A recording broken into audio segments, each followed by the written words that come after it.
hearing what happens. The Supreme Court bench led by the Chief Justice is hearing this matter, and this matter, when the Chief Justice of India starts off by talking about how he's read over the submissions that had been submitted by Mr. Kapil Sibal, he says the question is, no one can deny this is an issue.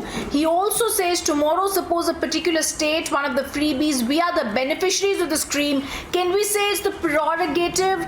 If we are not against any policies of the government, but we also question that the debate has to take place. So he's trying to tell everyone why this freebies that are given out by political parties is an extremely important discussion to have. The Solicitor General of India also comes up and says nobody can question the responsibility of any party. The difficulty arises when some party distributes saris, some gives TV sets, some voters complained, petition filed in the Delhi High Court, Chief Minister made a promise and then he directed to be fulfilled. Tushar Mehta, the top law officer of the government, the SG, says in such circumstances, will the court remain a mere spectator? He says the voter has a right to have an informed choice. If you're giving him false promises which your finances do not permit, or you're destroying the economy, would that be permitted? Very, very detailed words coming in right now from the Solicitor General and the Supreme Court making an observation. We are not looking at the issue of freebies only at the time of election. The Supreme Court says we are not against anything. With good intentions for the people and economy of the country, we started this discussion.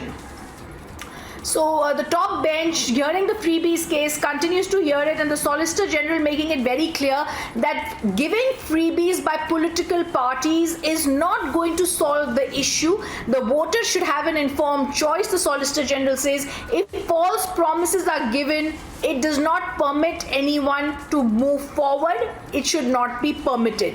The Solicitor General has also informed the Supreme Court about the choices ahead. Kapil Sibal appears in the matter and he also gives out a different viewpoint. He says a body which is non-political has to handle this.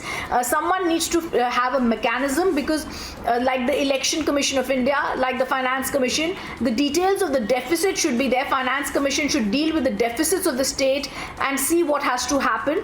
But the Supreme Court also raises another very important question on the policies of the governments that are giving out freebies. They say, can we say it's the prerogative? If we are not against policies of the government, we are not against schemes. Tomorrow the government makes a law that states should not make freebies. Can we say the government can say whatever we cannot look into? In the interest of the welfare of the people and the economy, we started looking into the issue. A committee needs to be made. So I think, viewers, as the hearing progresses, we've heard three viewpoints coming in. One, the observations of the top court of the country and the Chief Justice of India. One is the details that are coming from Kapil Sibal, and of course more importantly what is also being stated by the Solicitor General. Senior Advocate Vikas Singh is also there. He says the question is, the government is going on in a state and the other person says we will provide this as extra. Where is this money coming from? Where are you getting the money? Should be a part of the manifesto. All these things coming when last time we had heard in a welfare state freebie should not be allowed because it's a serious issue, and now Vikas Singh, who's the senior advocate in the case, also saying possibly what the Solicitor General said, that this has an effect on the Exchequer, which is something the Solicitor General had said earlier also. The question is, the government is going on in a state and the other person says we will provide this as extra. Where is the money coming from should also be a part of the manifesto. Very, very crucial details that are coming in from the top court, and this hearing continues in the Supreme Court as we are trying to get a sense of what the Chief Justice is saying. He's saying tomorrow a particular state gives a scheme and we're all beneficiaries of the scheme. Can it be said it's the prerogative of the government? So you cannot look into this.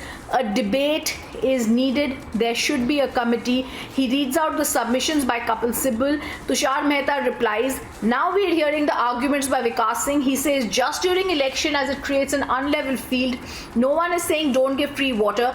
We are saying that there is already governance in the state. You are contesting and saying I will provide additional benefits. This will require fiscal support. Where will you get the money from? Voter has a right to know, taxpayer should know. Election manifesto must provide where the money is coming from.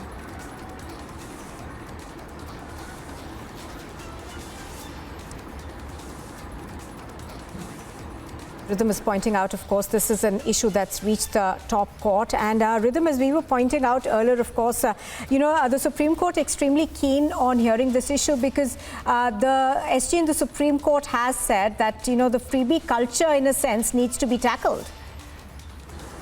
Yes. So, in a sense, what is happening right now is Vikas Singh reading out Subramaniam Bajaj judgment is now trying to point out the reality of what freebies in an economy is all about and what the political parties are trying to derive from it, Nupur. He says the reality cannot be ruled out. Distribution on freebies disrupts the level playing field.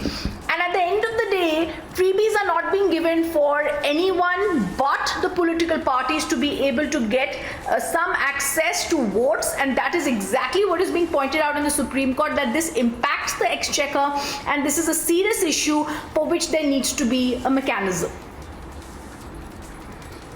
All right, Rhythm, thank you for that. But do stay with us. I think we are getting more news with regards to the Supreme Court. Now, we're now learning that the Supreme Court has in fact given a mouthful to Swami Ramdev for deriding other medicine systems, especially